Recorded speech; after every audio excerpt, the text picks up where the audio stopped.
Se acerca el mundo inteligente.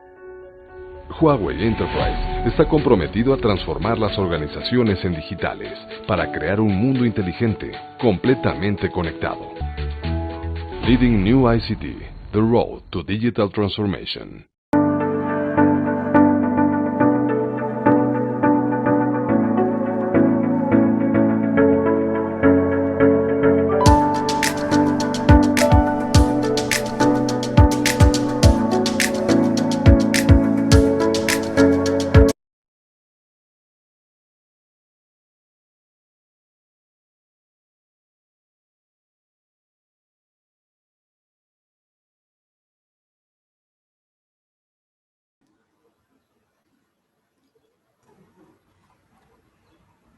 Buenas tardes, Buenas bienvenidos tardes. nuevamente a esta segunda parte del primer día del Congreso de Agroinformática 2020 virtual.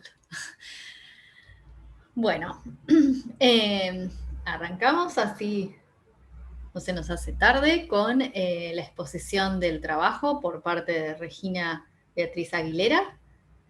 Monitoreo de variables meteorológicas para la diferenciación del viñedo. Si querés compartirnos la pantalla, no te olvides de desmutearte. Ahora sí, buenas tardes. Perfecto. Muy bien, ahora sí. Disculpen. Ahora volvemos. No hay problema. Bueno, les presento el trabajo monitoreo de variables meteorológicas para la diferenciación del viñedo. Quien les habla, Regina Aguilera, soy ingeniera agrónoma, con una maestría en meteorología agrícola de la UBA. Carlos Flores, profesor también de la Facultad de Ciencias Agrarias, y el profesor Abel Omar Cerú, del Colegio de Comercio Martín Zapata. Regina, no vemos tu pantalla. A ver, intenta compartir de nuevo. Ahí vamos.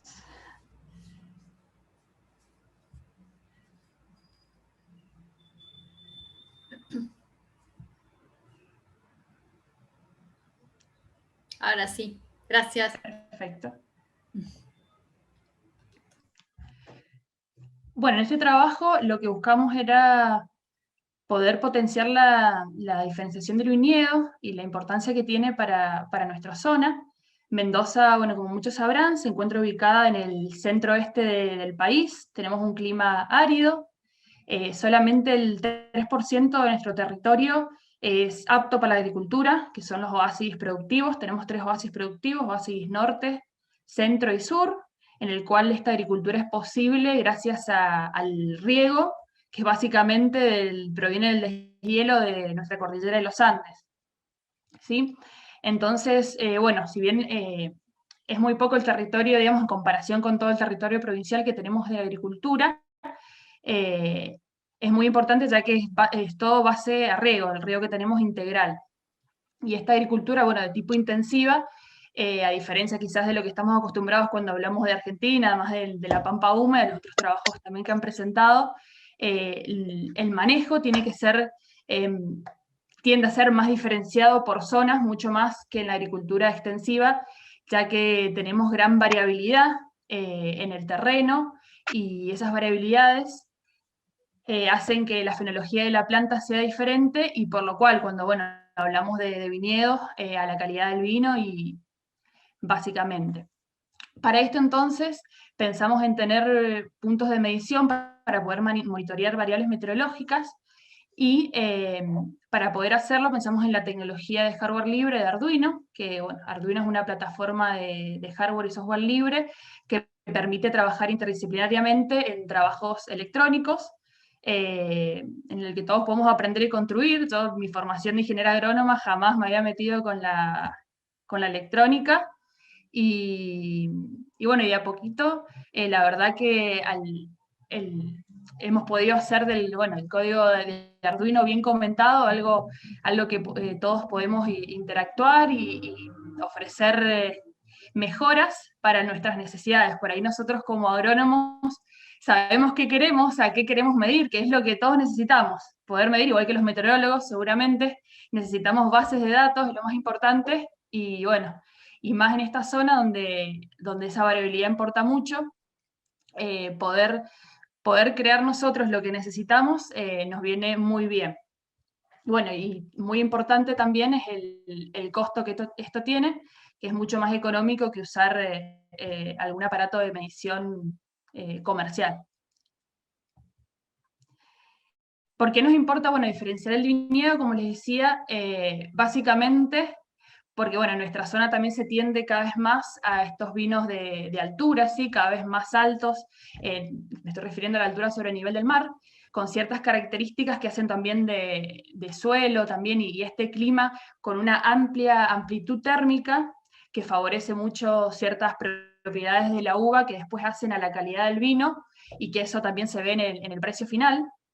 Así que nos viene muy bien poder diferenciarlo y poder hablar del concepto de terroir, que mucho se utiliza, empezó a utilizar en Francia y muchos lugares del mundo, que según la Organización Vitivinícola Internacional, estamos hablando de un concepto, digamos, más cultural, en que entran varios factores en juego, como la topografía, el clima, el relieve, también las prácticas que se hacen en una cierta región, que si nosotros podemos diferenciarla, tenemos nuestro terroir en el cual le podemos sacar un valor agregado, podemos hacer labores culturales diferenciadas en esa zona y podemos saber qué vino sale de tal zona, y eso después, bueno, sabemos que esa botella vino de ese cuartel que tiene estas características climáticas, de suelo, de biodiversidad, de relieve, de exposición, que nos distinguen a la hora también de definir un precio.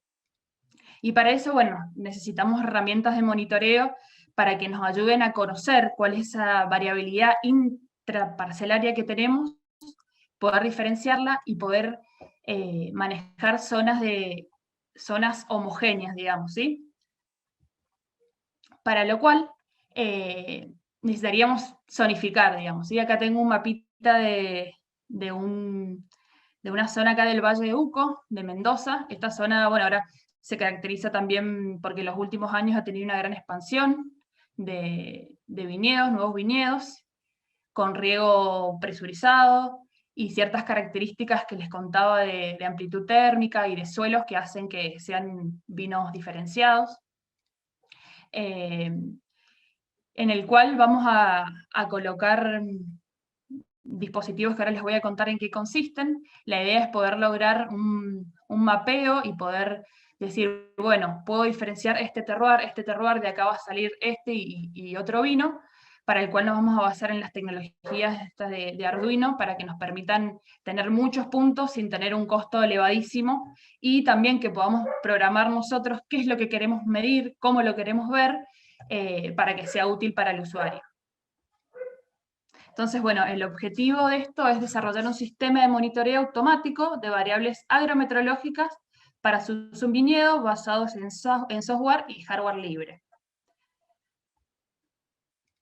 Pensamos en esta tecnología libre, más allá de los costos, también para que con los docentes y alumnos, esto también parte de un proyecto de la Facultad de Ciencias Agrarias de la Universidad Nacional de Cuyo, en el cual también aprovechamos para que nuestros alumnos puedan también conocer más de fondo qué son estas variables meteorológicas, cómo las podemos medir, qué nos importa de ellas, qué frecuencia la queremos, dónde las queremos, y que pueda también tener este fin de aprendizaje también, que ellos mismos puedan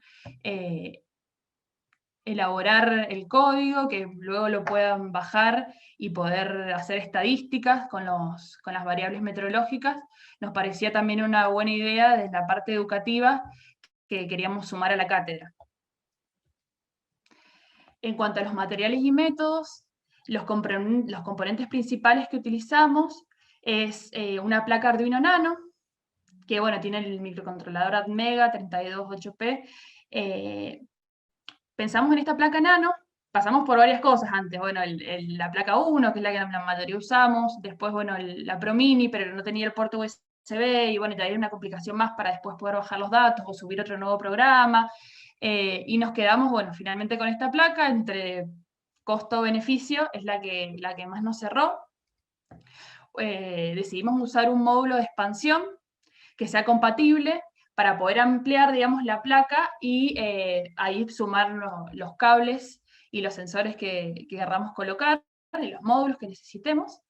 Y muy importante, la forma de comunicación que vamos a tener con nuestro dispositivo. En esta instancia lo hicimos con un módulo Bluetooth, ¿sí? En el cual nosotros nos podemos comunicar a través de un celular, de un smartphone, un celular inteligente, poder descargar nuestros datos.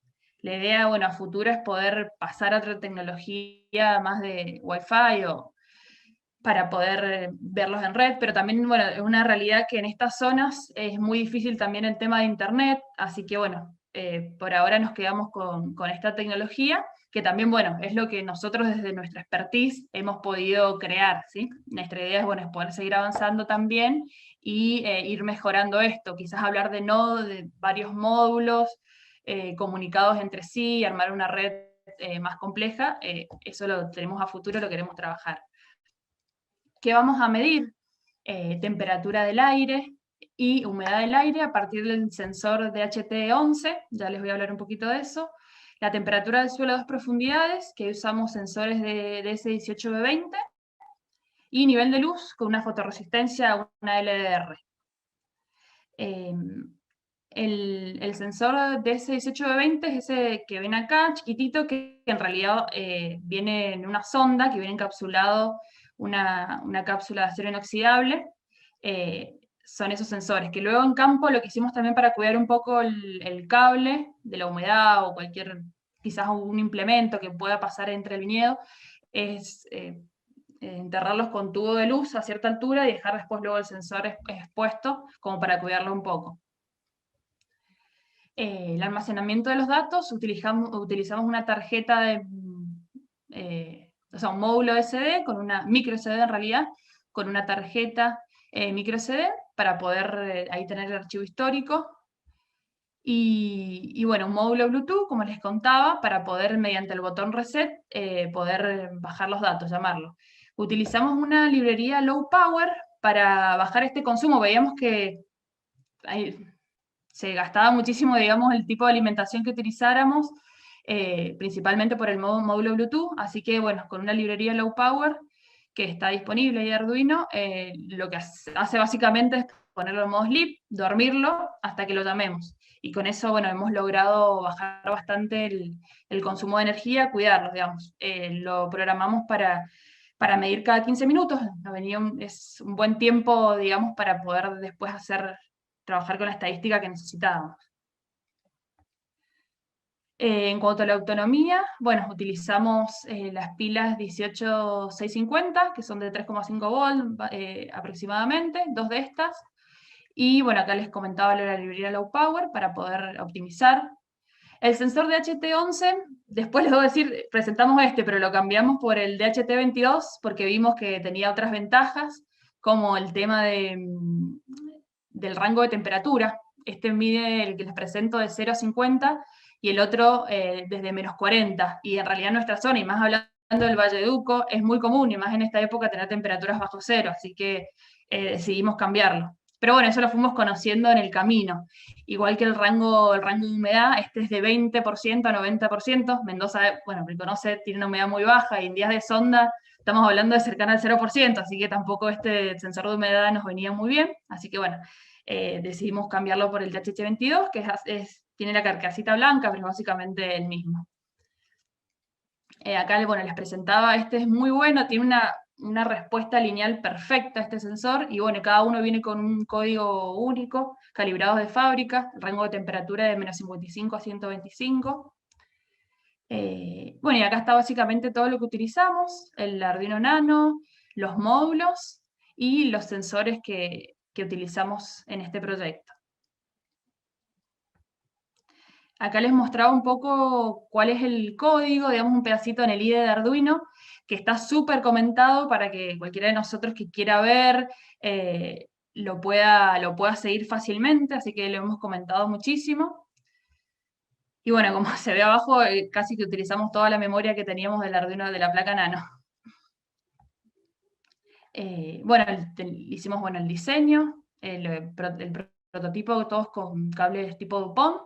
Ahí se ve, utilizamos una caja estanca esas las compramos ahí en una ferretería, o sea, nada muy loco, sino que bueno, que sí que sea estanca, y un botón también waterproof, o sea, que lo podamos tener a la intemperie para poder llamar al botón reset.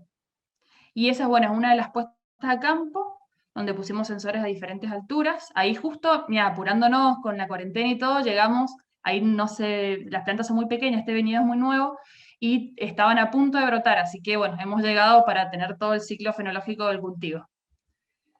Los costos, bueno, en su momento estaba en pesos, pero bueno, saqué más o menos que nos salía unos $65, pues esto ya se nos había ido, si le ponían pesos ya no iba a ser igual. Hablando de todo, o sea, todos los sensores que usamos, las cajas, las pilas, el cargador, todo lo que usamos, nos quedaba en ese valor, que si lo podemos comparar con otros, una estación meteorológica que mida lo mismo comercial, este es muchísimo más bajo.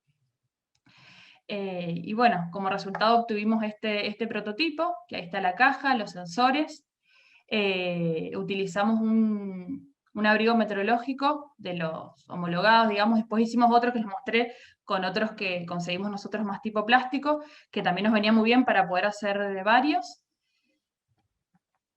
Acá les muestro un poquito qué es lo que nosotros bajamos con el Bluetooth, que lo hacemos en este formato, CSV, que los viene bien a nosotros para después pasarlo fácilmente a Excel, que es lo que más manejábamos, y poder hacer gráficos y compararlo.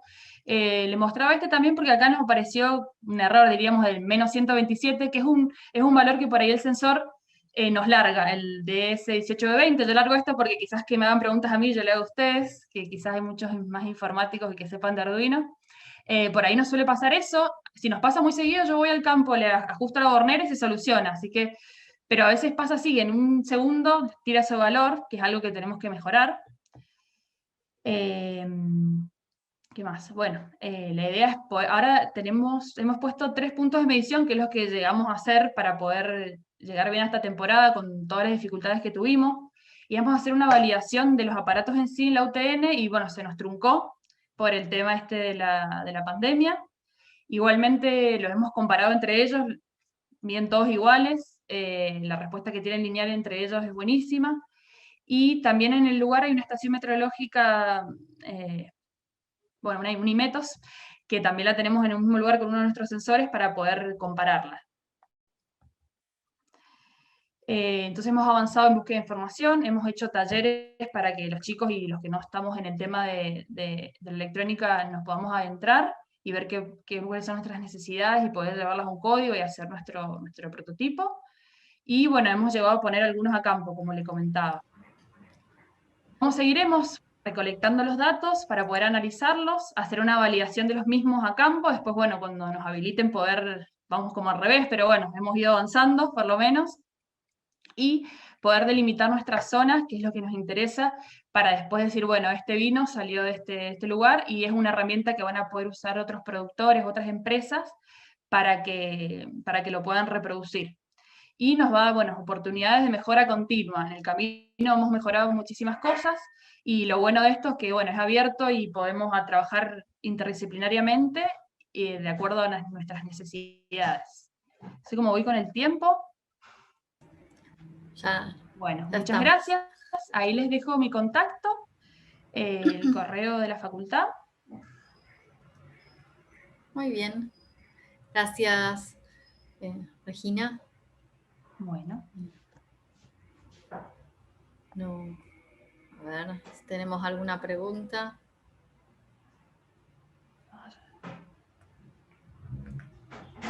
A ver, te hago una preguntita rápida. ¿Esto cuándo, sí, cuándo lo instalaron en el campo? Justo antes de arrancar la... Sí, mira, no era un mes, menos de un mes. Corrimos con la ventaja de que el Valle de Uco, al ser la zona esta que te decía más fría, viene más atrasada la fenología, así que hace muy, muy poquito que fue. Y esos 3 sensores pusieron, esos 3 puntos. Sí. Está bien para poder comparar después con la IMETOS. Buenísimo. Bueno, sí, no les comenté que en realidad llegamos a hacer la etapa lo imprimimos en PCB, o sea, como vimos que funcionaba, lo tuve funcionando en mi casa muchísimo tiempo, funcionaba bien, bueno, averiguamos, Y la verdad que al quedarnos sin poder ir a la facultad y poder trabajar con los chicos, era muy difícil volver a hacer los prototipos, ¿verdad? Ujú. Así que Claro, bueno, claro. decidimos imprimirlos y bueno, la verdad que viene muy bien por el tema del cableado, es muy difícil a campo y eso nos permitió eh, reproducirlo, nos da el presupuesto para hacer esa cantidad por ahora, pero bueno, le dejamos la placa lo más amplia posible para poder agregar, le podemos agregar muchos más sensores. Ujú. Ujú. Bueno, a ver si tenemos alguna otra, o si Les no, dejo unas fotitos, pues yo suponía que después del está almuerzo por ahí bien, la gente sí, no, sí. Eh, de los si chicos podés trabajar, responder en ¿sí? un minutito nada más, ¿qué mide el sensor de luz exactamente? Pero un minutito. Sí, mira, eso es una fotoresistencia que lo que hace eh, tiene una respuesta a la incidencia de la luz, ¿sí? Nosotros lo que medimos, viene un valor de 0 a 100. Es algo cualitativo, ¿sí? Ujú, Podemos llegar a diferenciar si está nublado o no, que lo que nos viene bien acá es por ahí, en el tema de los viñedos, en espalderos, ¿sí? Que es la forma de conducción, por ahí ver el tema de las sombras, ¿sí? ujú. Porque se usan diferentes tipos de orientación de las hileras, y eso por ahí puede diferenciar. Vamos a ver si vemos alguna diferencia en el vino producido, alguna característica que nos pueda dar eso. No es un piranómetro, esa es la realidad. Ujú. Si vamos a comparar esos valores, les decía que había una estación convencional no, una estación automática ahí que tiene un piranómetro. Ujú. Y uno de los sensores los dejamos ahí justo en el mismo lugar. Entonces la idea es después comparar estos valores que nosotros tenemos, esta escala, poder compararla con los datos del piranómetro y ver qué podemos llegar a encontrar. Buenísimo, buenísimo, Regina, gracias, muy interesante el trabajo. Eh, bueno, pasamos al siguiente trabajo. Muchas gracias. Eh, no, gracias a vos. Eh, de Laura Belmonte, de Intanguil. Bueno, acá estoy. ¿Me escuchan? Te Sí. escuchamos, ¿Me sí. escuchan bien? Bueno, voy a compartir mi pantalla. Sí, Yani, deja de compartir, Regina, así Eso, Sí, puede ahí eso. compartir. la voy a abrir. No puedo abrirla. Trabajo de Laura es ocurrencia de heladas meteorológicas en el este de La Pampa y sus variaciones en las últimas décadas. Ahí voy, no lo puedo dejar de compartir. A ver, yo puedo dejar. Ahí está, listo. Ahí lo dejo de compartir. Bueno, Laura, te voy a avisar cuando te falte un minutito. Así. Vamos a tratar de hacerlo en 10. Ya que estamos en confianza con Laura, Sí, sí. la reto, ya que nos Bueno, conocemos. Bueno, un beso. ahí se ve bien. Perfecto. Bueno, listo. Voy a presentar el trabajo, ocurrencia de heladas meteorológicas en el este de la provincia de La Pampa y sus variaciones en las últimas décadas. Bueno, yo me desempeño en el INTA de Anguil, en agrometeorología, soy ingeniera agrónoma, magíster en ciencias agrarias. Bien, bueno, muchas actividades agrícolas y ganaderas, la mayor parte de ellas se llevan a cabo en la estepa de nuestra provincia, de La Pampa, y están condicionadas por factores meteorológicos y climáticos, entre ellos las heladas. Bueno, este fenómeno se da cuando la temperatura del aire alcanza los 0 grados o por debajo, y dependiendo de la humedad relativa puede generar o no daño a los vegetales. Por este motivo, digamos, es necesario que conozcamos el régimen de ocurrencia de estos fenómenos y también cómo van variando en la línea del tiempo o temporalmente, ¿no? Más aún que estamos en un contexto de cambio climático. Los nuevos conocimientos van a resultar de gran utilidad para tomadores de decisiones en la producción agropecuaria zonal. Si citamos algunos ejemplos, por ejemplo, la información o el conocimiento de este fenómeno permite modificación de calendarios agrícolas, de elección de cultivos, del ciclo, materiales genéticos, bueno, para utilizar en determinadas campañas dependiendo de cómo venga. Bien, ya en la región se han llevado a cabo algunos estudios que caracterizan la agroclimatología de heladas de al menos 3 décadas. pero no se conoce el comportamiento en la línea de tiempo del fenómeno, más aún si consideramos que hubo un aumento sostenido de temperatura media y que se ha documentado en toda la región central del país, principalmente a partir de la década del 70.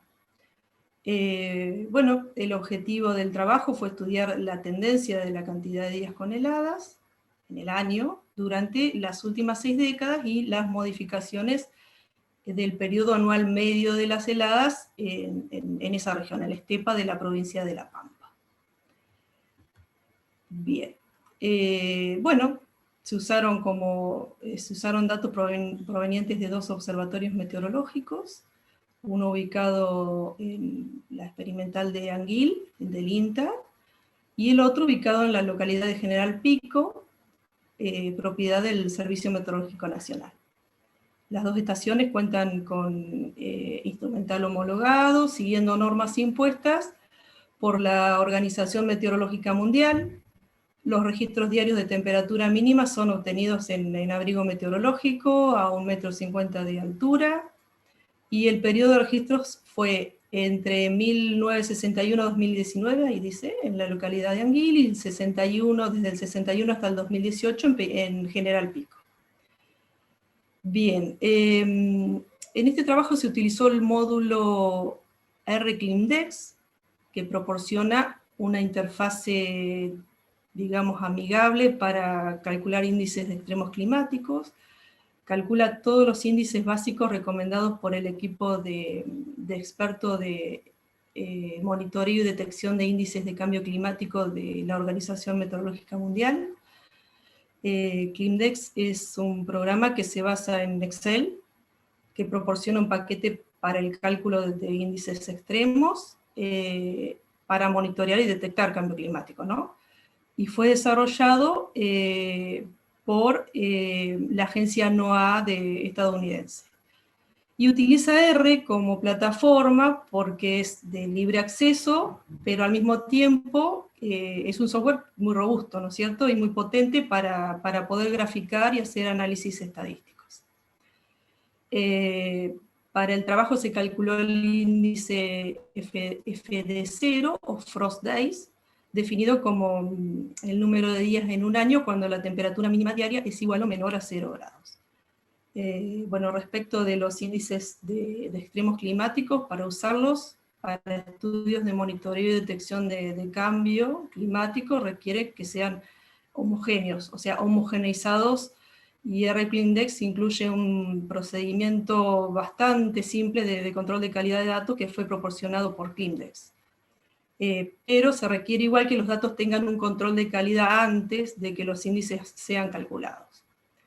Bueno, entonces en el trabajo se graficó la serie anual del índice, del FD0, junto con las tendencias calculadas por regresión lineal de mínimos cuadrados, y su significancia estadística. También se comparó la fecha media de primera y última helada, el periodo libre de heladas, y los valores de índice crioquindinoscópico de primera y última helada en los últimos 2 periodos sucesivos de 20 años, solo con los registros de Anguil. Bien, llegando a resultados, el índice presentó gran variabilidad a lo largo de los años. La tendencia de todo el periodo resultó negativa en ambas localidades, con significancia estadística, con una confianza del 99%, lo que permite inferir una, digamos, declinación sostenida de la frecuencia anual de heladas en la serie temporal de estos 60 años estudiados. Acá vemos las gráficas entre 1960 y 1980 para las 2 localidades. El índice muestra una menor variabilidad, pero con mayor número promedio de heladas anuales. La tendencia a la baja fue más acentuada a partir de mediados de la década del 80 en Anguil, por lo que se calculó la tendencia acostada entre el año 85 y 2005 para esta localidad, y la variación decádica resultó de casi 6%. Después, bueno, notamos años particulares, como el 83, el 88, el 2007, se destacan ahí en el periodo estudiado por la gran ocurrencia de heladas y coinciden con eventos fríos del ENSO, o sea, con eventos La Niña, que tuvieron lugar en la región del Pacífico, ¿no? Donde se mide. Y allí se destacó en esos eventos la persistencia y la intensidad, ¿no? De las niñas. Esta situación puso de alguna manera de manifiesto la fuerte influencia sobre el clima de estos forzantes de variabilidad interanual en la región, como lo es el ENSO y su efecto, ¿no? Sobre las tendencias parciales encontradas en este estudio. Bueno, con respecto a las fechas, en el periodo 2000-2019 existió un retraso de 6 días en la ocurrencia de fecha media de primera helada y un adelanto de 9 días en la fecha promedio de la última helada, con respecto al periodo 1980-99 en Anguil. En consecuencia, durante las últimas décadas se registró un aumento del periodo libre de heladas en esta localidad, y durante 2000-2019 el índice crioquindinoscópico de primera helada tuvo un retraso de 6 días y una disminución de 0,7 grados respecto al periodo 80-99. En relación al índice crioquindinoscópico de última helada, se registró un adelanto de 13 días en la fecha de ocurrencia y una disminución de 0,9 grados centígrados, y bueno, los resultados son coherentes con hallazgos en trabajos llevados a cabo en Argentina y también en Sudamérica en las últimas décadas, respecto de la tendencia de la temperatura mínima. Disminución del número medio anual de días con heladas y el periodo medio anual con heladas. Bien, pasamos algunas conclusiones. Se calculó uno de los índices básicos recomendados por el equipo de expertos de monitoreo de cambio climático de la Organización Meteorológica Mundial. Para ello se utilizó una herramienta fiable y muy utilizada por la comunidad científica, siendo especialmente utilizada para análisis regionales de tendencias climáticas, que es el software Climdex, y desarrollado bajo un lenguaje de programación R. Este análisis halló evidencias en la región de una disminución significativa de la cantidad de días con heladas en el año durante las últimas 6 décadas y con tendencia hacia la baja. Bueno, de forma paralela, un aumento del periodo anual libre de heladas y con disminución de la peligrosidad agrícola. Por último, hay que aclarar que este trabajo no hace inferencias respecto a los cambios en la intensidad y duración del fenómeno helada. Entonces, bueno, a futuro va a ser importante estudiar dichas características y poder de esta manera evidenciar si este retroceso en la ocurrencia de días con heladas está acompañada de disminución o aumento de registros extremos. Todos factores que van a modificar el riesgo, la producción agropecuaria de la región. Bueno, muchas gracias. Acá dejo el correo por cualquier consulta luego. Bárbaro, muchas gracias, Lau. Gracias por el tiempo. ¿Tenemos tiempo para alguna pregunta? Perfecto, perfecto. ¿Para alguna pregunta? No sé si hay, si no. A ver, yo tengo una pregunta por desconocer el R Climdex. ¿Sabés si se le puede variar eso? Porque toma días con temperaturas menores a 0 grados. ¿Sabés si se puede cambiar ese valor? Por ejemplo, sí, se puede 2 grados. Sí, se puede modificar. Se puede modificar. Sí, los límites se pueden modificar. No sé si va a cambiar mucho, pero como siempre, esa sería como la helada meteorológica, el de 0, ¿no?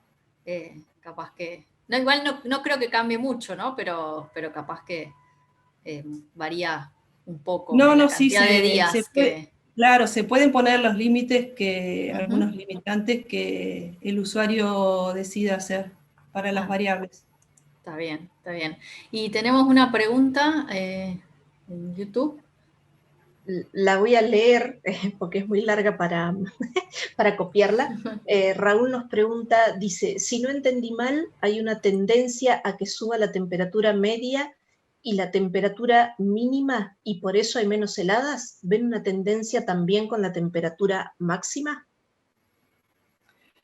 Bueno, se han hecho algunos trabajos relacionados, tiene que ver mucho con la estación del año. De este trabajo no se desprendería eso, porque este trabajo solamente analizó el índice de heladas, ¿sí? De cantidad de heladas. Ni siquiera analizamos la intensidad, como dije en la última parte del trabajo. Pero sí, hay análisis que se hacen de manera estacional. Y de esa manera estamos viendo, por ejemplo, que en los inviernos sí en la región los mínimos están en ascenso, por ejemplo. Pero bueno, hay bastantes trabajos que se pueden leer para toda la región central argentina, de cómo va variando en la línea de tiempo, cómo van variando todos estos índices.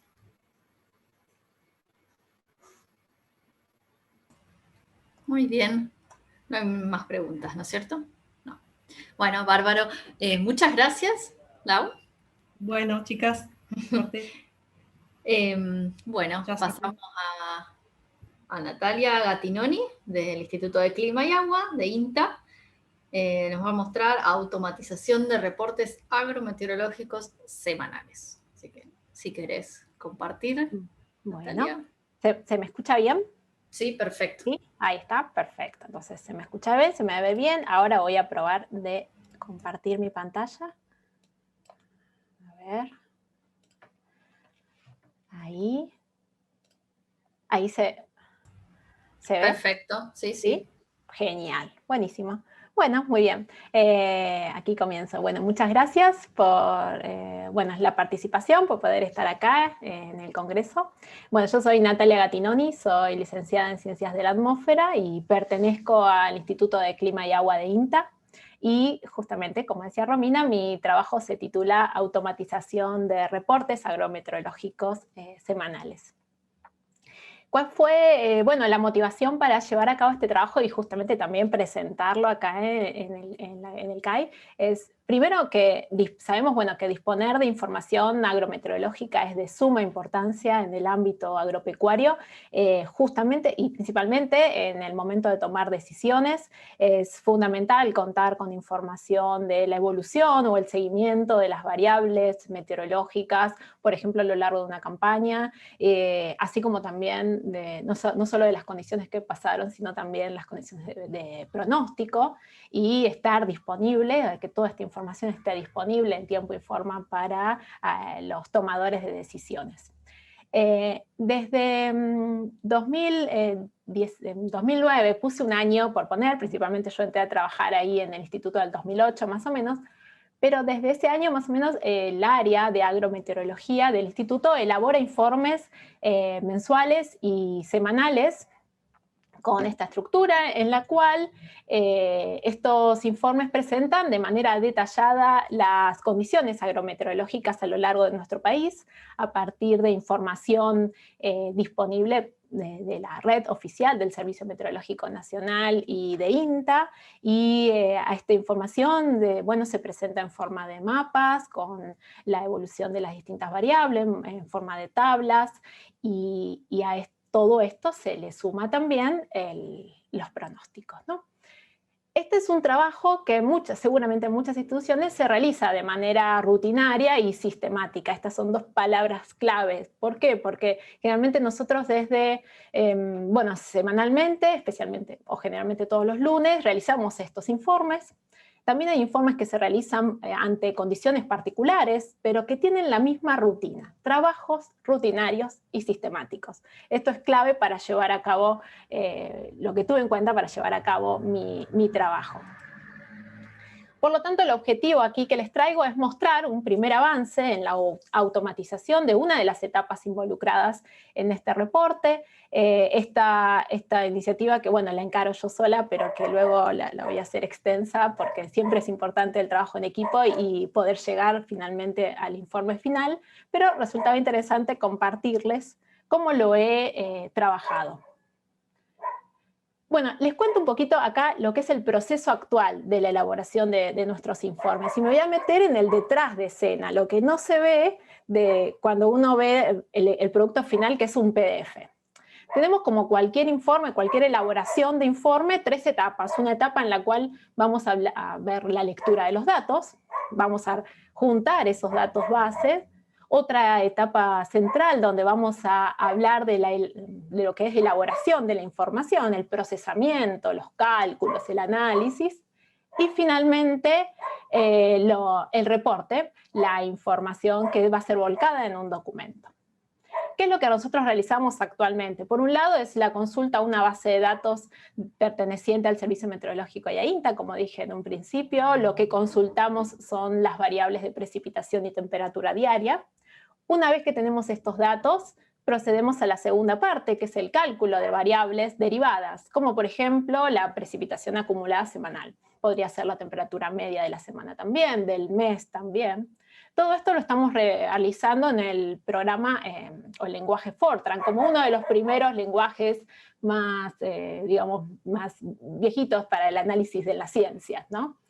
Luego que tenemos estos datos, los pasamos a Excel para calcular los valores destacados y luego los ploteamos, por decirlo de una manera, los mapeamos, hacemos gráficos geoespaciales con Surfer o con QGIS también. Entonces tenemos este paquete de estos 3 software que estamos utilizando. Una vez que tenemos toda esta información, la vamos a compilar en un archivo de Microsoft, donde uno de los encargados, uno de los profesionales, va a entonces insertar las tablas, insertar las imágenes, insertar el texto, ver que quede todo en un formato adecuado para finalmente hacer la divulgación.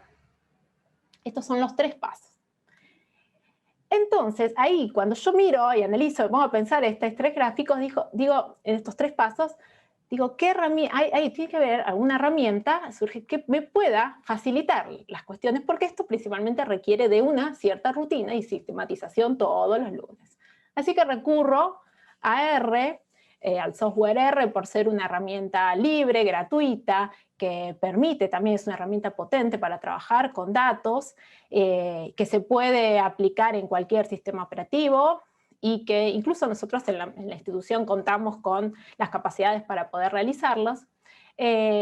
Utilizo RStudio, que es el logo que está al lado, como un ambiente, que es en realidad es el ambiente de desarrollo integrado para programar en R, que es muy, muy amigable en cuanto a su manejo.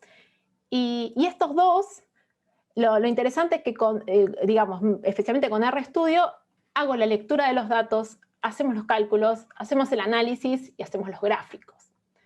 Tenemos todo esto con solo un software y ahora decimos, bueno, ahora hay que compilarlo y pasarlo a un lenguaje que podamos, o mejor dicho, a un archivo que podamos divulgar. Y para eso utilizamos R Markdown, que me va a permitir entonces elaborar en reportes en formatos de documentación que justamente, por ejemplo, puede ser Word, PDF, HTML, que me permitan divulgarlo. Entonces, anteriormente tengo para presentarles que justamente en la conferencia latinoamericana de R, que se hizo hace unos días atrás, hubo un trabajo presentado por la ingeniera Teresa Boca y su equipo, también presentaba esta cuestión de automatización de reportes. Este trabajo está en el canal de YouTube de LatinR, así como toda la conferencia, donde ustedes también pueden ver ahí en el título donde está R Markdown, automatización de informes periódicos. ¿Sí? Esta cuestión que es repetitiva y que la podemos programar y resulta lo que yo les voy a mostrar. Entonces, el proceso va a ser el mismo. Cualquier elaboración de informe requiere estas 3 partes principales, o por lo menos es como yo me lo imagino, o me lo imaginé. Cada uno de estos procesos en R se realiza con distintos paquetes de R. Un paquete es una colección de funciones, de datos, de documentación que permite extender las capacidades de rebase, y los paquetes justamente van a ser claves para manejar de manera exitosa todos los cálculos que queremos hacer. Entonces, nosotros debemos llamar a esta colección de funciones para poder utilizarlas y justamente llegar al resultado final. Tenemos la lectura de los datos. Los datos provienen de una base de datos relacional y que podemos entonces consultarla a partir del paquete, o en este caso yo utilicé este paquete, ROV-BC, que permite entonces hacer una consulta. Este paquete permite consultas a distintas bases de datos, en especial a las SQL Server. Una vez que hacemos la consulta a la base de datos, tomamos los datos que nosotros necesitamos de todas las estaciones meteorológicas del servicio y de INTA, y de precipitación y lluvias diarias, como les dije al principio. Tenemos los datos, los vamos a analizar. Los analizamos con el paquete de Tidyverse para ordenarlas, para poder justamente calcular valores destacados. Después los vamos a graficar, los vamos a plotear, digamos, entre comillas, ¿no? Armar esta parte geoespacial.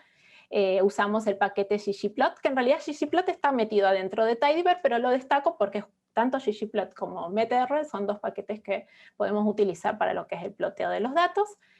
Y ya tenemos entonces, tenemos mapas, tenemos valores de lluvias, valores de temperatura, valores destacados, las variables que yo les contaba al principio de variables derivadas, como podría ser la lluvia acumulada de la semana o del mes. Estamos en la parte central. Ahora hay que divulgarlo. Tenemos que compilarlo para su divulgación, mejor dicho. Así que vamos a la tercera parte, que es usar R-Markdown con el paquete de Canit, donde podemos entonces así incorporar en nuestro reporte las figuras y las tablas. Por lo tanto, si no conocen lo que es una estructura de R-Markdown, se las muestro acá rápidamente, pero donde yo tengo estas partes grises es lo que es código, y en las partes blancas es todo el texto que yo le quiero incorporar a mi reporte. Así que tengo texto narrativo junto al código en un mismo archivo, y con solo hacer clic acá en Canit puedo ejecutar y vamos a obtener finalmente lo que les voy a mostrar acá. Por un lado, esta es la presentación que tenemos actualmente con todo el proceso que les conté al principio. Y mi propuesta, en este caso, la experiencia que tuve es obtener este otro reporte donde se presenta la misma información, pero el proceso es tal cual yo les comentaba recién, con R y R-Markdown. Finalmente, entonces, la implementación en una prueba interna que realicé a escala nacional de esta herramienta para automatizar reportes simplificó y agilizó de manera potencial los procesos que anteriormente se realizaban de manera manual y que había varios profesionales incorporados, que fundamentalmente permite la reproducibilidad de todo el proceso, esta característica que está tendiendo la ciencia a que se lleve a cabo en todos los procesos, incluso en la vida cotidiana de nuestras instituciones, ¿sí? Y lo fundamental, que cada integrante del equipo va a poder conocer el flujo de trabajo mientras vea ese R-Markdown que tiene.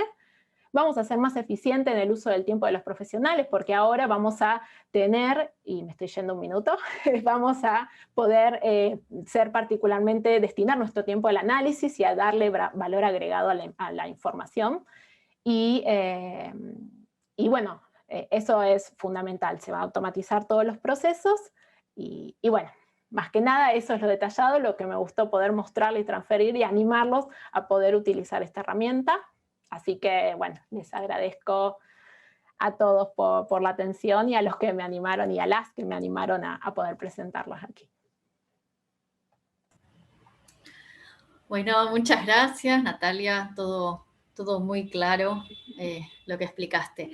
Acá tenemos una pregunta, si en METR hace las interpolaciones que se hacían con el Surfer. O sea, ¿cuál es la función que hace? ¿Qué usás? ¿Qué haces con el METR, digamos? ¿Qué hace esa función? Yo lo que acá, todo lo que es de Kriging, y todo lo que, digamos, desde ggplot vos podés hacer la interpolación de Kriging, pero hay funciones desde MTR, que es como más orientado a la parte meteorológica, que lo estamos justamente en el proceso, desde que presenté el trabajo hasta ahora, fui formando más, y nos permite darle una interpolación, ya que está hecho por un meteorólogo, más adecuada. Así que es de manera similar a lo que es el contorno, más que nada lo que es la función de contorno y todas estas cuestiones metidas en la cuestión de formato, que le da, bueno, un detalle más. Entonces, también se puede con MTR potenciar esta parte. Pero lo que usamos de base por ahora es el Kriging, sí, de Kriging para... Ahí también hay un mundo. Muy bien, acá te dice Matías, te comenta por YouTube, qué buen trabajo. Perfecto, gracias. No, está bueno esto. Y por eso. También Maiti te dice que gracias, que fue muy claro. Gracias, genial. Muchas gracias. Sí, la verdad que es muy interesante y la automatización de un reporte que ya viene años siendo hecho a mano. Yo lo conozco mucho, por eso también sé el trabajo que tiene atrás y es muy bueno lo de automatizar y muy claro es la herramienta R Markdown para estas cosas. Es una herramienta que es muy fácil de utilizar para el que no viene de R tampoco. Yo que no sé R, yo soy de Python. El R Markdown te ayuda mucho para utilizar estas cosas. Para mí tiene esas cosas muy fuertes y la verdad que es muy interesante. Así que bueno, gracias Natalia, muy claro todo. Gracias. Bueno, seguimos. Vamos con el trabajo pluviómetro de bajo costo para mejorar la resolución espacio-temporal de registro de lluvias en condiciones de campo. Lo va a presentar Juan Pablo de Rosas. Así que si querés compartir tu pantalla. Buenas tardes, ¿me escuchan bien? Sí, ahora sí. Perfecto. Ahora sí. Bien. Bueno, voy a intentar ser breve, por más que intenté un par de veces la presentación y demoré un poquito más, pero sepan disculpar. Antes que nada, mi nombre es Juan Pablo de Rosas, soy físico, trabajo en el grupo de estudios ambientales y esto está en el Instituto de Matemática Aplicada de San Luis. Le agradezco a toda la gente que organizó este evento con estas condiciones pandémicas tan incómodas. Sé que debe haber sido un gran trabajo, así que felicitaciones de paso. Este trabajo es la presentación de un pluviómetro de bajo costo, dice, para mejorar la resolución espacio-temporal del registro de lluvias en condiciones de campo. También quiero agregar que es para bajar los costos de investigación que tienen los ingenieros en el grupo de estudios ambientales. Y lo comenzaron Raúl Jiménez y Matías Insausti en una estadía que tuvieron en Inglaterra. Se dieron cuenta de que podían medir cosas más o menos simplemente, de manera simple, con menos plata de lo que pagan por un pluviómetro, y trajeron la idea para acá. Las utilidades de un pluviómetro, bueno, alerta temprana de inundaciones, programación de riegos, gestión de reservorios de agua, cuantificación de la velocidad de lluvias, que es algo que estoy haciendo en cuentas últimamente, y monitoreo de la calidad del agua. Y un pluviómetro de bajo costo para nosotros significa poder medir en condiciones de lote, digamos. Entonces, les muestro el diseño, que es un diseño hecho por gente que no sabe diseñar como nosotros, así que son tubos de PVC. Básicamente es un tubo de PVC que muestro acá, que es, le decimos reservorio, que es donde se acumula agua, y tenemos un colector de lluvias cónico, que está comunicado con el reservorio por medio de una manguera. Al reservorio tiene en el extremo un sensor de distancia, tenemos 2 sensores de distancia con los que estuvimos trabajando un poco, y eventualmente cuando se acumula precipitación y el reservorio se llena, el reservorio se descarga por medio de una manguera por efecto sifón, ¿sí? Todo eso está adentro de un tubo de PVC un poco más ancho que le protege la electrónica que usamos, que es simplemente Arduino y baterías, y eventualmente pensamos agregarle cuestiones de conectividad. Entonces ahora vamos a presentar básicamente la comparación entre 2 sensorcitos de distancia que estamos usando, que son de muy bajo costo. Los dos se basan en la técnica de tiempo de vuelo, que es la emisión de una onda, el rebote en una superficie objetivo y el arribo de la onda de vuelta al sensor, y el tiempo que demora la onda en ir y volver básicamente permite estimar la distancia a la cual se encuentra la columna de agua en este caso, ¿no? Disculpen, estoy tomando mate, está fresco acá. Uno de los sensores es un sensor de ultrasonido, nos envía una señal de 40 kHz, de 8 pulsos de 40 kHz, y registra el tiempo de ida y vuelta. El otro sensor es un sensor que funciona con un diodo láser que trabaja en el rango de los infrarrojos cercanos, ¿sí? Entonces, una de las cosas que hicimos es calibrar los pluviómetros con ambos sensores, básicamente agregándole agua por el colector, con cantidades conocidas de agua, volúmenes conocidos, y fuimos midiendo para cada volumen que agregábamos 400 medidas de distancia, y eventualmente eso nos da una tabla de datos bastante grande que está graficada acá. En este grafiquito vemos la distancia en milímetros registrada por cada sensor, que están separados por colores en función del volumen, ¿sí?, que le fuimos agregando al colector. Y entonces acá habíamos hecho un ajuste de recta que estaba mostrado en línea punteada.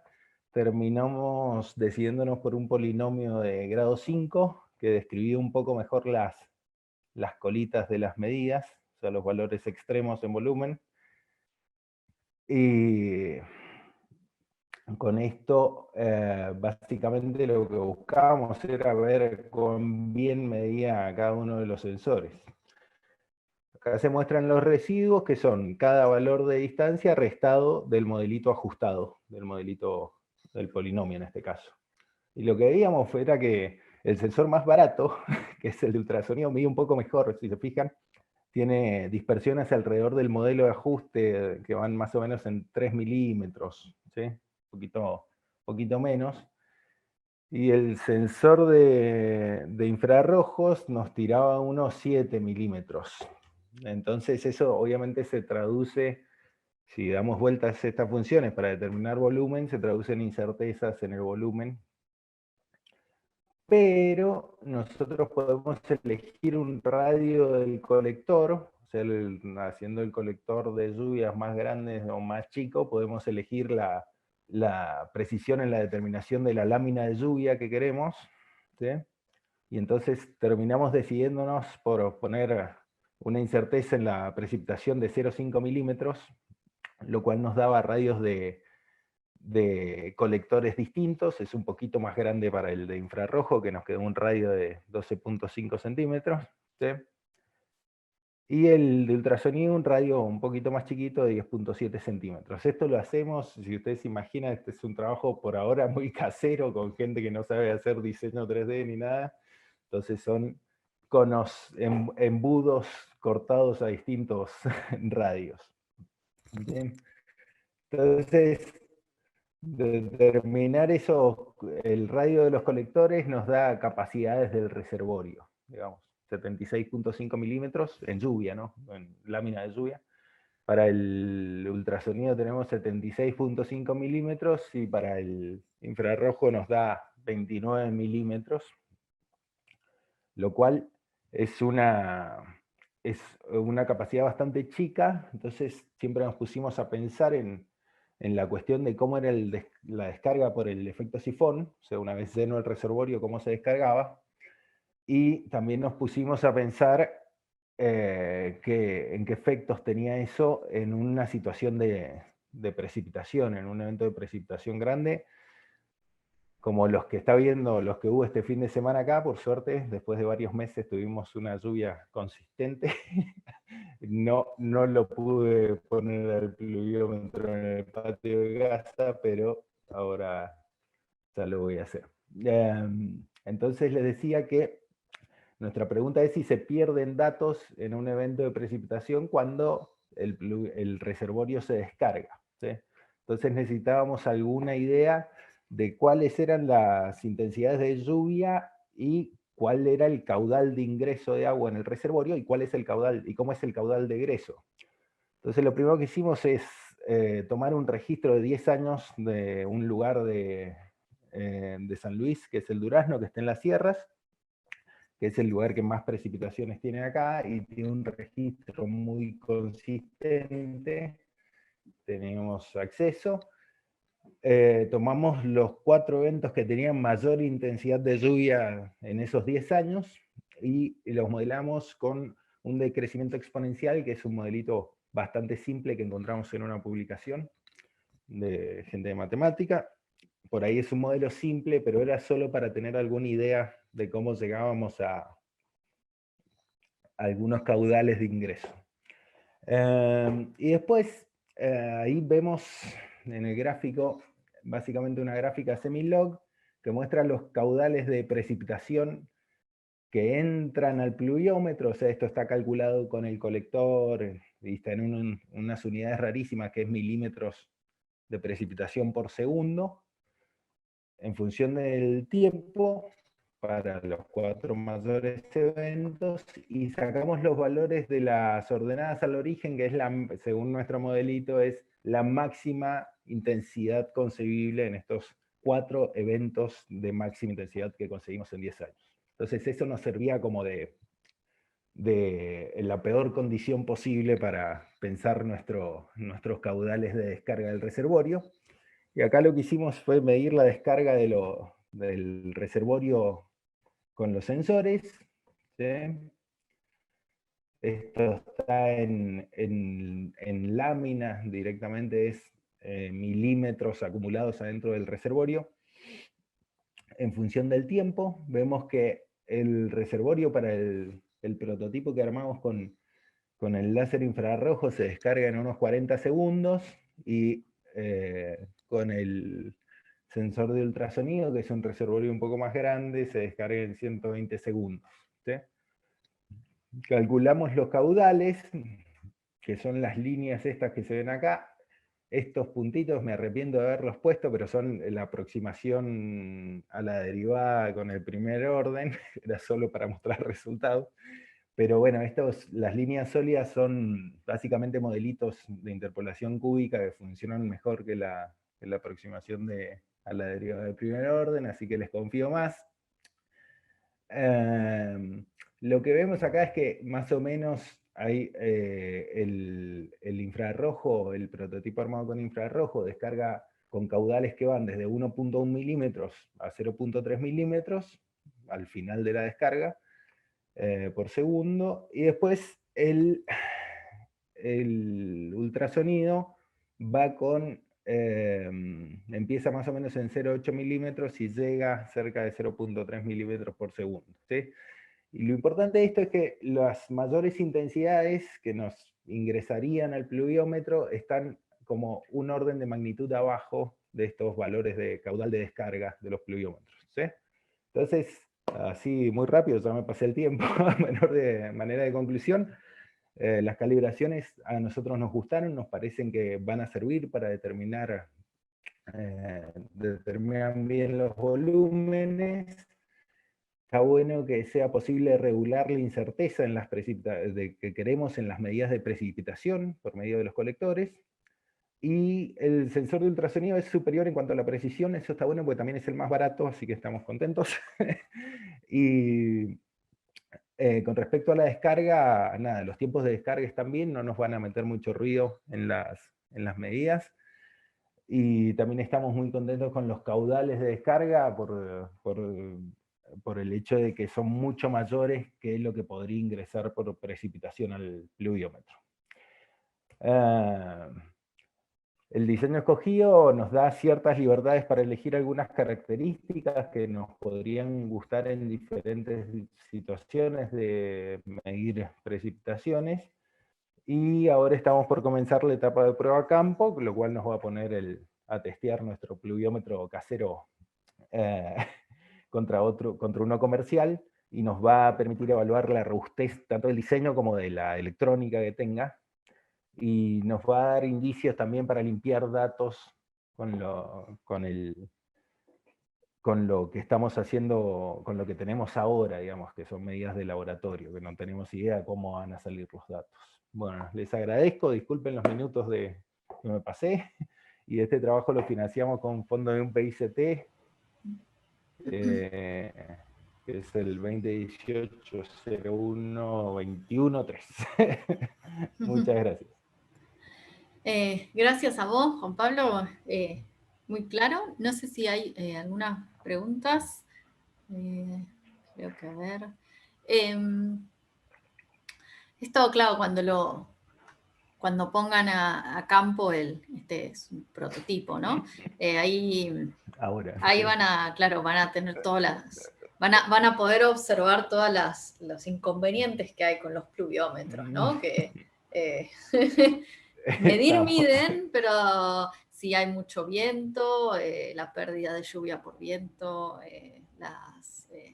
que se tapen, todas las... el robo. Sí, acontece. bueno, lamentablemente sí. No sé si mencionaste, porque lo perdí, sí. Tenemos un minutito para que me cuentes. ¿El costo de este prototipo lo saben? Sí, lo sabíamos hace 2 meses. Sí.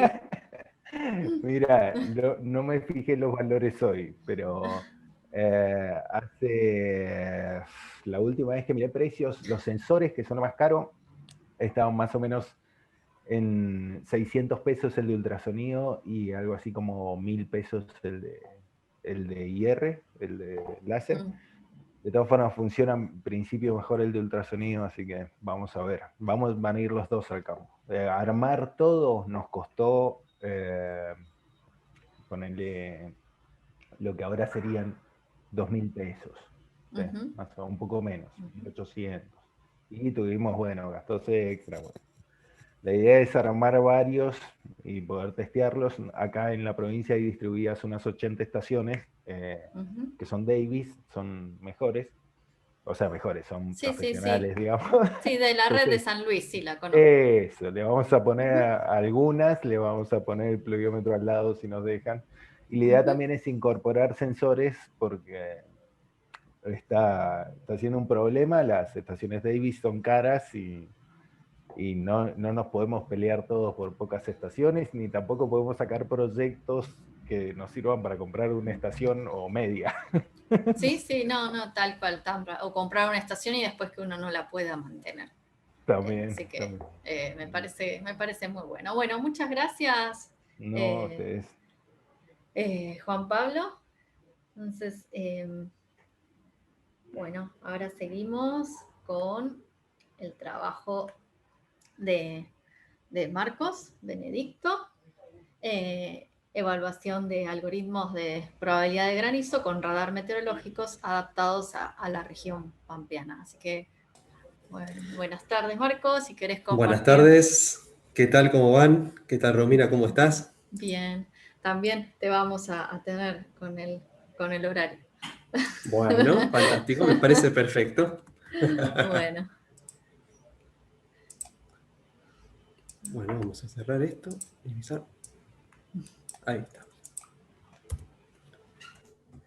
Bueno, ¿qué tal? ¿Cómo les va a todos? Buenas tardes. Vamos a hablar un poco de los resultados del trabajo que hicimos con Romina en el INTA el año pasado, que se titula La evaluación de algoritmos de probabilidad de granizo con radar meteorológico adaptados a la región pampeana.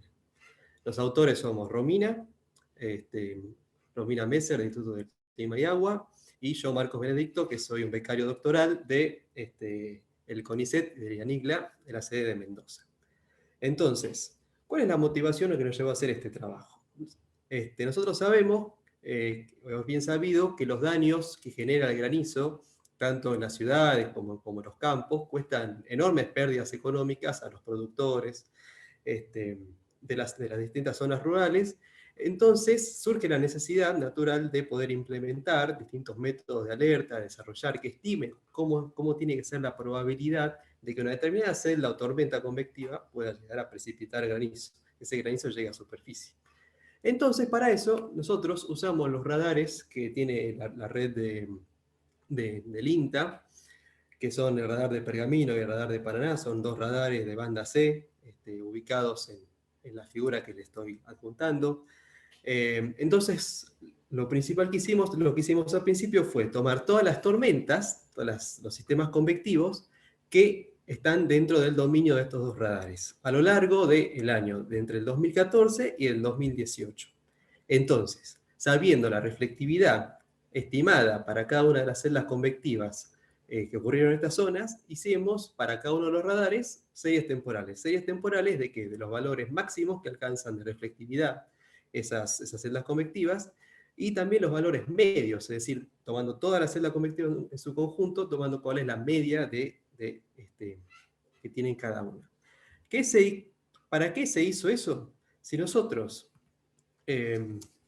averiguamos un poco sobre cómo justamente la formación de granizo dentro de un sistema convectivo, y además realizamos un poco la bibliografía, vamos a encontrar un trabajo que es pionero, bastante bueno, que es el trabajo de un suizo llamado Waldvogel, y también un trabajo de Witt, el Waldvogel de 1979 y el de Witt es del 98, en donde dicen que la diferencia para una celda convectiva estamos hablando, ¿no? Fíjense, esta es una figura de una celda convectiva, un corte vertical, donde tenemos los valores de reflectividad. Entonces, si tomamos la diferencia de altura entre la isoterma de 0 grados, es decir, el punto a partir del cual la temperatura de la atmósfera es 0, y la altura máxima de la valor de reflectividad, en este caso, de 45 dBz, en toda esta región es una zona donde existe una alta probabilidad de que justamente se forme ese granizo. Acá se dan los procesos microfísicos, los cuales dan lugar al granizo. Y cuando ese granizo tiene la velocidad terminal suficiente justamente para llegar al suelo, es justamente cuando se produce la precipitación de granizo en la superficie. Entonces, ¿qué es lo que hicieron estos autores? Estos autores, justamente, en base a los reportes de granizo que ocurrieron en la superficie para distintas tormentas en la región de Suiza, para cada uno de esos puntos, evaluaron justamente cuál era esa diferencia de alturas o esa profundidad de la zona granizogénica, y construyeron una distribución de probabilidad que es la que nosotros implementamos en este método. Entonces, bien, la primera proposición que se hizo, que la hizo Waldvogel, fue directamente tomar que esta diferencia, es decir, esta diferencia entre la Z45 y la H0, si era mayor a 1.4 kilómetros para los sistemas de Suiza, entonces ya teníamos la probabilidad de que el granizo que se generó dentro de la nube puede llegar a precipitar a la superficie. Luego Witt lo que hizo fue, en vez de tomar un solo umbral, tomar una gama de valores, es decir, calculó la probabilidad para cada... la distribución de probabilidades, de esa diferencia de alturas, y la plasmó, como sabemos que la función de probabilidad es una función creciente, es decir, que los percentiles son cada vez mayores, una función monótona creciente, y que sabemos además que cuanto mayor es esta diferencia, mayor justamente es la proporción de generación de granizo, y ese granizo también, si esta diferencia es muy grande, las velocidades ascendentes son muy grandes, por ende, mayor va a ser el tamaño de granizo, mayor va a ser la velocidad terminal que llegue, y por ende mayor va a ser la probabilidad de que ese granizo llegue a la superficie. Por ende, lo que hizo Witt después fue mejorar eso que había dicho Waldvogel, y elaborar este esquema de probabilidades. Como vemos, a medida que esta diferencia de altura en kilómetros aumenta, la probabilidad también es mayor de encontrar ese granizo en superficie. Una cosa importante que hay que remarcar acá es que nosotros no estamos considerando el tamaño del granizo, solamente la probabilidad de que este granizo llegue a la superficie. Otra cosa que hicimos nosotros es, bueno, ya que habíamos hecho un trabajo con los datos que habíamos tomado de los radares del INTA, y que también teníamos una base que desafortunadamente solamente estaba para un año, pero una base bastante buena, que tenía muchos reportes de granizo. Entonces trabajamos nosotros con la verdad de campo, es decir, con las zonas o los puntos efectivamente donde se detectó el granizo en la superficie, y también con la información que nos da la estructura de la tormenta vista por cada uno de los radares. Entonces pudimos calcular esta delta H o delta Z solamente lo hicimos para el año 2015 porque solamente teníamos datos de ese año, pero lo que pudimos hacer es una distribución análoga a lo que había hallado Witt. Estos resultados son resultados para Suiza, estos resultados son para la región pampeana, es decir, adaptados. Entonces también quisimos hacerlo así. Y otra cosa que hicimos fue tomar otro método de estimación de probabilidad en función de los cuartiles de esta misma distribución. Es decir, para la misma población que habíamos calculado estos percentiles, le calculamos los cuartiles. Ahora les voy a explicar por qué.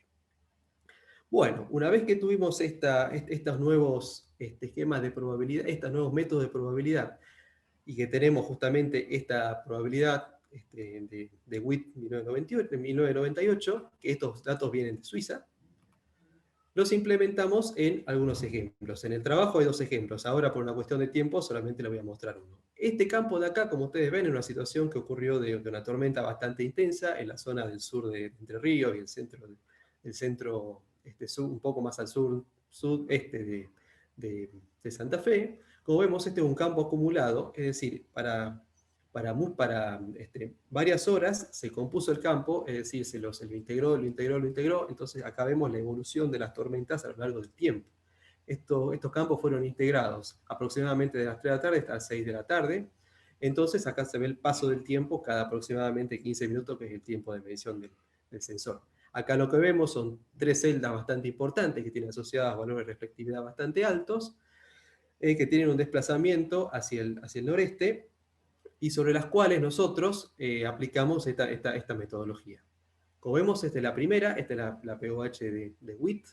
Lo que nos marca justamente son valores de probabilidad de presencia de granizo en la superficie, que son bastante altos. Fíjense que en la zona central, donde habíamos visto esta tormenta que era bastante grande, vemos valores que son bastante altos, y que si vemos la verdad de campo, que son los puntos A, se ajusta bastante bien. A donde hay mayor concentración de estos puntos, hay también una mayor probabilidad de granizo.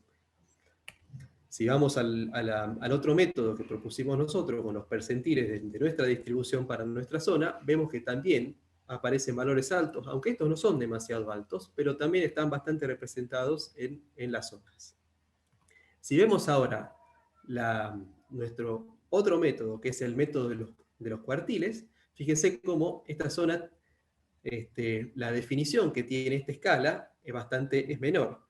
¿Qué es lo que quisimos lograr con esto? Simplemente por una cuestión visual, porque si vemos estas escalas, es como hay un espaciamiento entre probabilidades que es de solamente el 10%, entonces para una cuestión operativa, para tomar decisiones lo más rápido posible, solamente lo que quisimos hacer acá es resaltar cuáles son las zonas que tienen mayor probabilidad para poder ponerle más foco a eso, y no tener una resolución tan alta como para estar mirando punto por punto para ver. Y además, el cálculo de esta probabilidad consume un menor tiempo de cómputo que las otras probabilidades que tienen más intervalos como para estimar esa probabilidad. Entonces, ¿cuáles son las ventajas que tienen cada uno de ellos? La ventaja del método de Witt es que si nosotros calculamos cuáles son los porcentajes de aciertos y de falsas alarmas que tenemos a lo largo de todas las situaciones que estudiamos en el año 2015, vemos que tiene un alto porcentaje de aciertos. Y también tiene un bajo porcentaje de falsas alarmas. Esto tiene que ver con justamente que toman valores de probabilidad que son bastante altos. En este caso, los aciertos se estiman. Aquellos puntos que caen dentro de estas zonas donde hay una probabilidad mayor a 0 y acierto donde no. Una cosa que ocurre acá es que hay una sobreestimación, es decir, la probabilidad es bastante alta, justamente porque, como habíamos visto, los valores del TH son bastante bajos. Eso es porque las tormentas de allá de Suiza tienen otra estructura distinta a las tormentas de acá. Como vemos, las probabilidades acá son bastante mayores. Y por último, la probabilidad de los cuartiles tiene el problema de que tiene una subestimación en algunas zonas, porque justamente no tiene una buena definición, pero también se resaltan muy bien estas zonas de acá, que son zonas de alta probabilidad de granizo, que son las que en el fondo nos interesan, ¿no? Entonces, bueno, con estos métodos se pudo representar correctamente las zonas donde ocurrieron este tipo de fenómenos. Sin embargo, hay que mejorar bastante, porque nosotros solamente tomamos un año para estimar, para hacer este cálculo de probabilidades, justamente porque en ese año, como les dije, teníamos la verdad de campo, es decir, estos puntos, estos reportes, los teníamos solamente para el año 2015. Además, hay varios errores en el radar, en la estimación del radar, porque la reflectividad en algunos radares variaba bastante con el tiempo, entonces habría que hacer una mejor calibración. Y además, la localización de estos puntos de acá es vital para poder desarrollar una técnica confiable. Si estos puntos no están bien referenciados, entonces no vamos a poder hacer una correcta verificación. Y además, estos puntos no tenían la hora exacta, entonces había que estar mirando el campo de reflectividad y tratando de adivinar a qué hora había pasado esta tormenta. Entonces, esto necesariamente los reportes también tienen que estar con la hora sobre las cuales se hicieron con la hora que le fue tomado, justamente para poder hacer una verificación correspondiente. ¿Esto cómo se puede utilizar para un futuro? Como vimos, si nosotros tomamos un campo y lo vamos integrando con el tiempo, y vamos integrando este tipo de probabilidades, entonces lo que vamos a lograr es tratar de pronosticar al corto plazo qué zonas pueden estar o no bajo una elevada probabilidad de granizo, y justamente así poder dar un aviso a los productores, también dar un aviso a las localidades cercanas que se preparen. Este es un método bastante novedoso, que es una de las primeras veces que se lo impone acá en nuestra región con nuestros radares, y la verdad que es bastante importante el hecho de seguir mejorando y de seguir incorporando, tomar otros radares, como ser el radar de Anguille también, y dar una base de datos especialmente de reporte que sea más confiable y que nos permita justamente mejorar estas estimaciones. Porque a una primera aproximación que hicimos nosotros con un solo año de tormentas ha dado resultados bastante alentadores, entonces estaría bueno seguir trabajando para poder mejorar este tipo de estimaciones y así elaborar un producto que se ajuste a las necesidades de todos para poder mitigar este problema, bueno, esta contingencia que es el granizo. Así que sin más, les agradezco mucho, y si tienen alguna pregunta, soy bienvenido para contestar. Gracias, Marco. Todo. Yo conozco el trabajo, así que para mí está claro. Pero ¿hay alguna pregunta?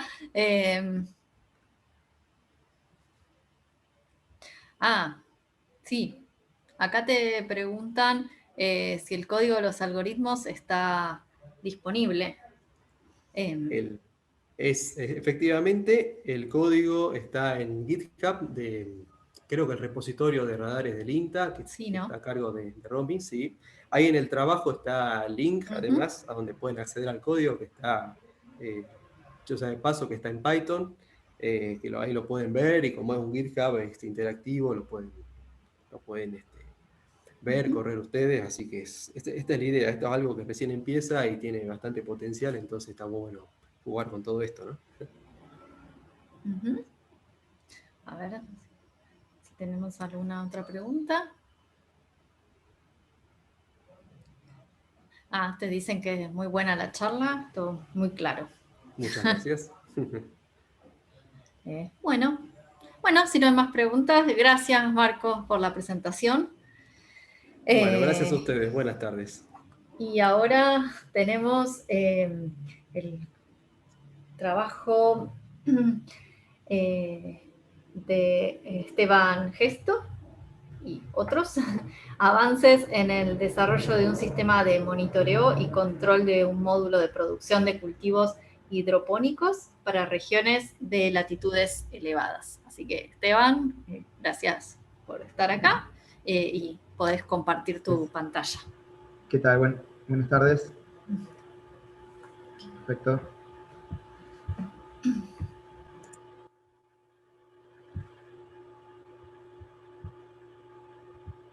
Bueno, ¿qué tal? Buenas tardes. Muchas gracias Janina, Romina, Sandro y todo el equipo de Las Cayo por permitirnos presentar nuestro trabajo. Mi nombre es Esteban Gesto, soy docente en la Universidad Nacional de la Patagonia Austral, junto con Karim Ayar, Leonardo González, Osiris Sofía, Jorge Virgi, Daniel Laguía, Verónica Gargaglione, Pablo Pérez y César Araujo Prado, de la Universidad Nacional de la Patagonia Austral, el INTA y el Comando Conjunto Antártico. Estamos presentando estos avances en el desarrollo de un sistema de monitoreo y control para la producción de cultivos hidropónicos en regiones de latitudes elevadas. A modo de introducción quisiera remarcar dos conceptos importantes. En primer lugar, la agricultura familiar, que es un tipo de agricultura donde la familia realiza el aporte mayoritario de la fuerza de trabajo. La producción está dirigida tanto al autoconsumo como al mercado y es la forma de producción de alimentos predominante a nivel mundial. Por otro lado, otro punto importante es las características de la Patagonia Austral, donde a diferencia de los puntos turísticos patagónicos, que por ahí son los más conocidos, presenta este tipo de características, que es similar a lo que se ve un poco en la foto, que es la baja fertilidad del suelo, baja intensidad de luz, muy bajas temperaturas, y cuando no hay baja temperatura hay mucho viento. Eso es básicamente la Patagonia Austral. De esta manera, como alternativa para los cultivos desde el punto de vista de la agricultura familiar, surge la posibilidad de pensar en un ambiente artificial, como invernaderos, con iluminación artificial, control de temperatura, y bueno, también, ¿por qué no?, la posibilidad de incluir sistemas hidropónicos como alternativas a la calidad del suelo. Este trabajo se enmarca básicamente en dos proyectos. Uno es el de aplicaciones IoT, de Internet de las Cosas, en la Patagonia Austral, y el otro es el de cultivos hidropónicos indoor como herramienta de fortalecimiento de la agricultura periurbana en Tierra del Fuego. Se busca incorporar tecnología en los cultivos hidropónicos, haciendo hincapié justamente en las características geográficas y climáticas de la Patagonia Sur y del aprovechamiento de tecnologías disponibles en la región. En particular, en este trabajo, el objetivo es el de generar una propuesta de arquitectura para el monitoreo y control de un módulo hidropónico, identificar las tecnologías adecuadas o más convenientes, y la creación y evaluación de un prototipo que va a estar basado en una serie de sensores y actuadores de hardware libre y de bajo costo principalmente, y además de realizar un software de monitoreo y control. Y como hipótesis, se espera que la introducción de esta tecnología a módulos hidropónicos permita la mejora de la productividad de los cultivos, a la vez que facilite de alguna manera la mano de obra en la agricultura familiar. Bueno, hablando un poco del modelo arquitectónico seleccionado, nos basamos en una arquitectura de 5 capas que propone el modelo de IoT. IoT viene de la frase Internet de las Cosas, que está por ahí muy en boga últimamente, que es básicamente la prestación de servicios avanzados mediante la interconexión de objetos, ya pueden ser físicos o virtuales. Básicamente estas 5 capas se componen en una que es la capa de objetos, donde hay distintos sensores que intercambian información; otra capa que es la de red, donde se transfiere de forma segura esos datos; Luego hay una capa de middleware, que es básicamente la base de datos y el procesamiento de la información. La capa de las aplicaciones, donde se realiza ciertos cómputos de generación de administración de los sistemas. Y la capa de negocio, donde se definen indicadores que permiten la toma de decisiones y estrategias comerciales. Bueno, para esta primera etapa en la que se estuvo trabajando, se diseñó un módulo que básicamente se compone de un contenedor de los tipos marítimos que tiene una preparación de aislamiento térmico especial que se desarrolló en conjunto con la gente del INTA. Se implementaron una serie de prototipos que vamos a ver a continuación y se hizo un análisis de la viabilidad técnica de esa solución propuesta. La segunda etapa constituye la construcción del módulo en forma completa, ya con las definiciones concretas para poder realizar una réplica a mayor escala y que sea utilizable en ambientes de producción. Aquí vemos en el gráfico 3D cómo quedarían los distintos compartimientos para los cultivos, y por detrás se ven las instalaciones eléctricas que también conducen, digamos, todo lo que es el cableado de los sensores y demás. Ya pasando a lo que son los prototipos de sensores que se han fabricado, básicamente se han incorporado los módulos SP8266, que permiten una programación bastante sencilla y son muy económicos. Se generaron 6 dispositivos que en total tienen 10 sensores y 2 actuadores. Entre los sensores hay 2 sensores de temperatura ambiente para interior, 2 sensores de temperatura de humedad relativa, un sensor de temperatura ambiente y uno de presión atmosférica que están en el exterior, sensores auxiliares como de apertura de puerta, luz ambiente, tensión y consumo eléctrico, y 2 relés que permiten el control y la conmutación entre una calefacción directa y el accionamiento de un termostato. En cuanto a lo que tiene que ver con la medición de la temperatura ambiente, entendemos que justamente garantizar valores óptimos es fundamental y vital para los cultivos. Normalmente, digamos, la temperatura incide en la productividad, pero a su vez afecta la solubilidad de las sales nutrientes. En general, para los cultivos, dependiendo de la especie, oscila la temperatura recomendada entre 20 y 27 grados. Nosotros utilizamos el sensor DHT22, que tiene una precisión y una exactitud, digamos, de resolución que es suficiente para mantener la temperatura ambiente del módulo en esas condiciones. Además, se utilizó un sensor BMP180 para el sensor exterior de temperatura, ya que tiene un rango de operación de temperatura bajo cero bastante interesante. Luego, lo que es la medición de energía, nos pareció de interés medir la eficiencia energética de la instalación. La medición de la tensión eléctrica se realizó sencillamente con un transformador, con un rectificador y divisor de tensión. Y la medición de la corriente con un transformador no invasivo tipo SST013.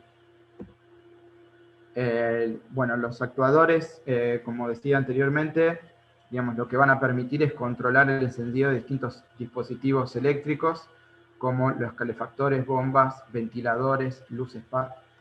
Se implementó en particular un controlador para un termostato común, digamos, que lo que permite, a través del accionamiento de 2 relés monofásicos, la activación o desactivación del termostato y la posibilidad de maniobrar el encendido y apagado de la calefacción de forma directa, a través del envío de una señal digital que se puede accionar de forma remota vía internet.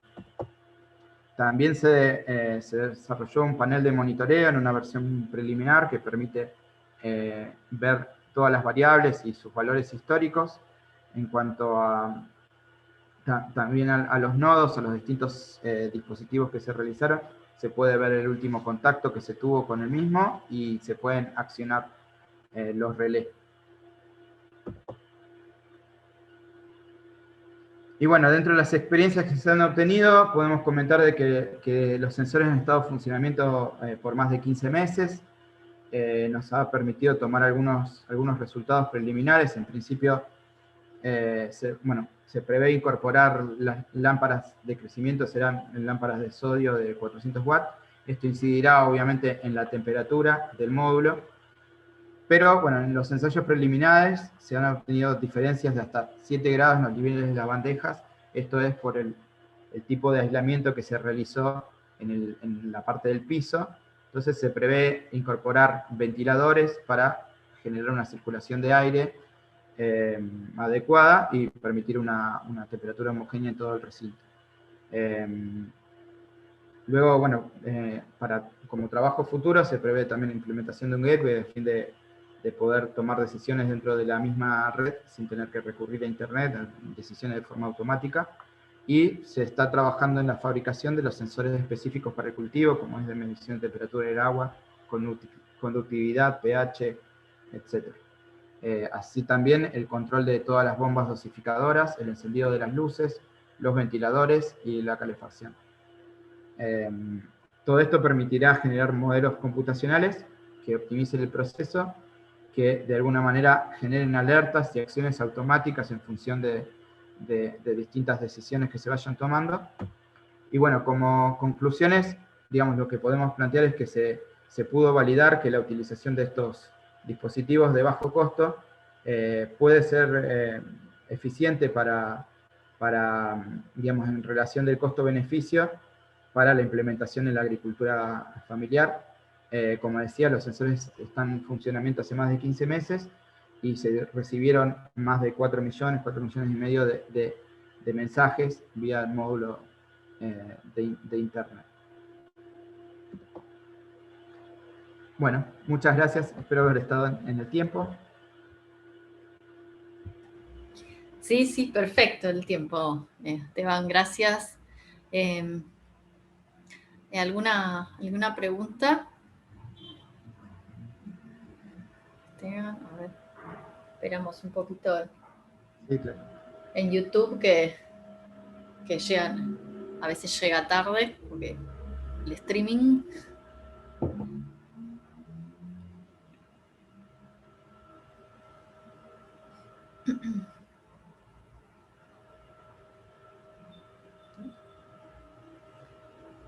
Bueno.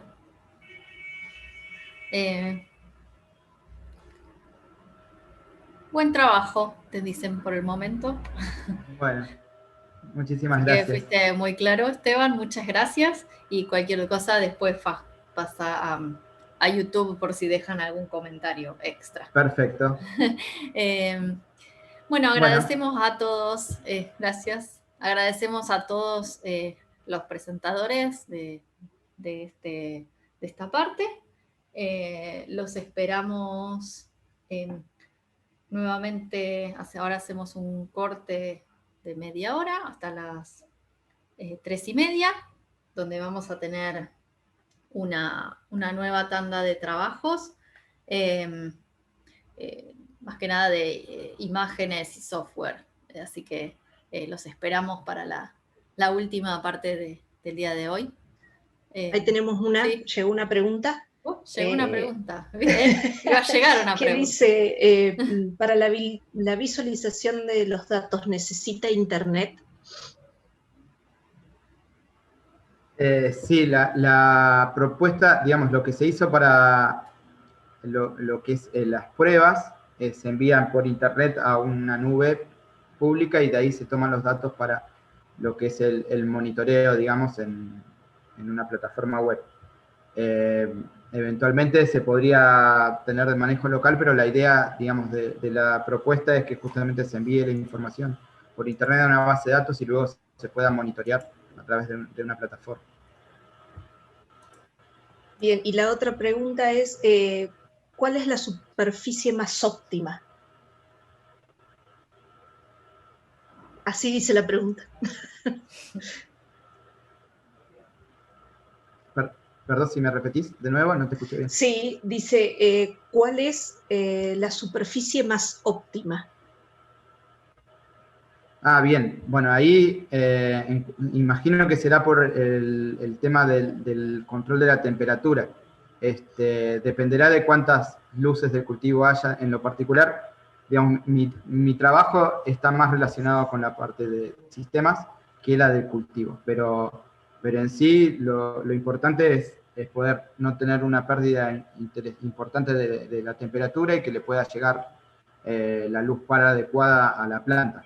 Entonces, por ahí una superficie muy voluminosa, por lo menos desde el punto de vista de los tipos de sistemas que estamos planteando nosotros, que es donde en el exterior hay bajas temperaturas, mientras más reducido pueda ser, hay menor posibilidad de pérdida de calor o menor consumo energético para calefaccionarlo. Y bueno, hacemos la última, así después podemos hacer el corte. ¿Con qué tecnología suben las imágenes? Las imágenes están por tomarse de momento no tenemos cámaras instaladas, sí vamos a poner unas cámaras web y van a tomarse a través de una Raspberry Pi y luego se enviarán por internet, digamos. Bueno, viste, es el delay entre YouTube y el Zoom. Ya nos viene pasando, así que por eso sabemos que hay que tener un poquito de paciencia. Muchísimas gracias, Esteban. Muchísimas gracias a ustedes. Adiós. Y ahora sí vamos al cortecito. Sí, volvemos 3:30. Les esperamos por aquí.